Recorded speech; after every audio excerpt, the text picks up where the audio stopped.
हजारों साल पुरानी एक ऐसी कला जिससे राजा महाराजाओं के कपड़े बना करते थे। और कमाल की बात है, ये पोशाक कपड़ों से नहीं बल्कि लकड़ी से बनती थी। कारीगर एक एक लकड़ी के टुकड़े को कई कई दिनों तक तराशता था, तब जाके कहीं बनता था एक प्रोडक्ट। तो चलिए देखते हैं हजारों साल पुरानी इस अद्भुत सी कला को। तो रतन भाई थोड़ा सा बताइए इस काम के बारे में, आखिर काम है क्या? ये अपने साड़ी है, सूट है, कपड़े की छपाई होती है। उसके बाद जो डिजाइन आता है वो कैसे आता है? मतलब वो कोई ये टुकड़ा आता है ऐसा, जैसे इस पे ये डिजाइन छपा हुआ है, सैंपल है। ये लिक्विड जो लगाया हुआ है आपने, ये क्या चीज है? सरसों का तेल है ये। सरसों का तेल है। कागज पे पहले आपको ये छपाई करनी होती है। ये पहले ड्राइंग करनी पड़ती है। अच्छा, ये सरसों का तेल इसलिए लगा ताकि ये मतलब जो दिखने है लगे। पारदर्शी हो सके, हैं दिखने लगे, ट्रांसपेरेंसी आ सके। ये डिजाइन इस पेपर पे आ चुका है। ये लकड़ी और है। ये सफेद सफेद क्या लगा हुआ है इसके ऊपर? ये वो टिटानियम आती है ना, सिर्फ दिखाने के लिए ताकि डिजाइन इस पे आ डिजाइन आ सके, सके। हैं? रंग कर दे एक सफेद कलर का। सफेद और कलर। लकड़ी किस चीज की होती है सर ये? सागवान। अच्छा रतन भाई, कितना टाइम लग जाता होगा ये पूरी अभी इसमें लकड़ी के ऊपर छपाई करने में? और फिर इसको तराशते अलग हो, वो बाद की बात है। वो बात की बात है। अच्छा, ये आपने पेपर हटा लिया, ये इस तरीके से यहाँ पे डिजाइन आ जाएगा। डिजाइन बनने के बाद किस तरीके से अपना काम शुरू करते हैं, एक एक चीज को बड़ी बारीकी से यहाँ से इस लकड़ी को बाहर निकाला जाता है। अलग अलग किस्म के इनके औजार हैं, जैसे ये रखे हुए हैं,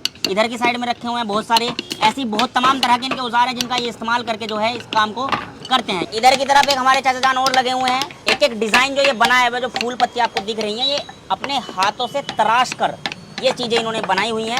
ये यहाँ पर कुछ मेटल का यूज करके, जैसे पीतल हो गया, ब्रास हो गया, ये सारी चीजों का इस्तेमाल करके ये ब्लॉक्स बना रहे हैं। इसके फूल पत्तियां दिख रही हैं, ये आप ही बनाते हैं, ये बाहर से बनी बनाई जाती है? अपने हाथ से ही बनाता हूँ इसको। तो रॉ मटेरियल क्या होता है उसके लिए? आप पीतल होती है, ये पीतल की पत्ती हो गई, ये आती है आपके पास। तार लगता है एल्युमिनियम का। ये एल्युमिनियम का है, ताकि उसके अंदर वो पत्ती धंस सके, हाँ, दस जाए। सेट हो सके। अच्छा, ये थोड़ा सा मोल्ड भी करना होता है उसी हिसाब से, जिस हिसाब की आपको पत्ती बनानी है। अच्छा, ये जो है ये इसमें सेट हो गया, तो ये तो एक बार में जो परमानेंट हो जाता होगा ना बस। ये हाँ, और इसमें सेट कर देते हैं और बहुत गजब का डिजाइन यहाँ पर बना देते हैं। और यहाँ पर जो है काम जो है आखिरी स्टेज तक पहुँचता है। जब ये ब्लॉक्स बन के तैयार हो जाते हैं तो थोड़ा सा ग्राइंडिंग की जाती है। ग्राइंडिंग करने का मतलब है कि इसको थोड़ा सा स्मूथ किया जाता है। उसके बाद इसमें हैंडल वगैरह सेट किए जाते हैं जिसको पकड़ के आराम से छपाई की जा सके।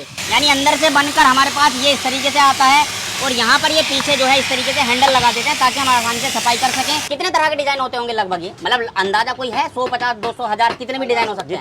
जितने भी ये इसमें कोई गिनती नहीं है? कोई गिनती थोड़ा नहीं है। दिखाइए अलग अलग प्रकार के, जैसे ये है, ये बड़ा खूबसूरत सा लग रहा है जी। तो ये थोड़ा इसके बारे में डिस्क्राइब कीजिए। ये क्या मतलब फूल हो गया ये तो, और ये कुछ उसके पॉइंट्स हो गए, Points ये हो ऐसे ही छप के आ जाएगा। हाँ। तो और दिखाइए। ये लाइनिंग है। अच्छा, जिग जैक लाइनिंग हो गई, जी। ठीक है, ये दरवाजा टाइप की डिजाइन है। बहुत खूब। ये बूटा है। ये क्या है? बूटा साड़ी पे छपता है, बूटा बोलते हैं इसको। बूटा। मतलब फूल ही है एक तरीके फूल से। फूल फूल। ये थोड़ा और ज्यादा बारीक है ना शायद? जी। ठीक है, ये बहुत बढ़िया। अच्छा, इसमें जो सबसे बारीक काम है वो थोड़ा सा मुझे दिखाइए, जो जिसमें बहुत ज्यादा टाइम लगता है। इसमें भी टाइम लगता है। इसमें भी टाइम कितना जी। तकरीबन समय लग जाता है? इसमें लगभग 2 या 3 दिन। एक आदमी अगर काम करेगा 2 या 3 दिन लग 2-3 जाएंगे। दिन। हाँ, ये और ज्यादा बारीक है। इसकी जी। जो मतलब जगह जो बनी हुई है थोड़ा और ज्यादा कम जगह है ना, बारीक ज्यादा काम है। इसमें 3 दिन लग जाता है। 3 दिन लग जाते हैं इसमें। जी, ये है क्या, थोड़ा सा बताएंगे ये क्या चीज दिख ये रही है? साड़ी पे छपता है। सिर्फ ये फूल पत्ती है, मतलब फूल एक पत्ती जाल है। है, डिजाइन बनाया हुआ है, डिजाइन बनाया है जो साड़ी पे छपता है। और सभी ये हाथों से अपने बनाए जाते हैं।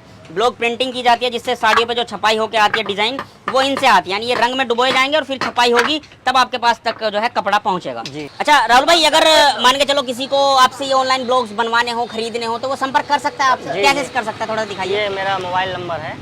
ये इनका मोबाइल नंबर आप देख सकते हैं, राहुल कुमार इनका नाम है। इन कॉन्टैक्ट डिटेल्स पे आप जो है संपर्क करके इनसे ब्लॉग्स वगैरह बनवा भी सकते हैं। और अगर कहीं मंगवाने हो किसी को दूसरे शहर में, तो वो भी पॉसिबल है ना? हाँ, पहुंच जाएंगे। वो भी पहुंच जाएंगे। तो बहुत बारीक, बहुत बेहतरीन और बहुत गजब की कला है ये। इसको जो दोस्तों ज़्यादा ज़्यादा सपोर्ट कीजिएगा, लाइक कीजिएगा, शेयर कीजिएगा। इस वीडियो को हम यहीं पर समाप्त करते हैं। वीडियो को ज़्यादा शेयर कीजिए, लाइक कीजिए, कमेंट्स करके हमें ज़रूर बताइएगा। धन्यवाद।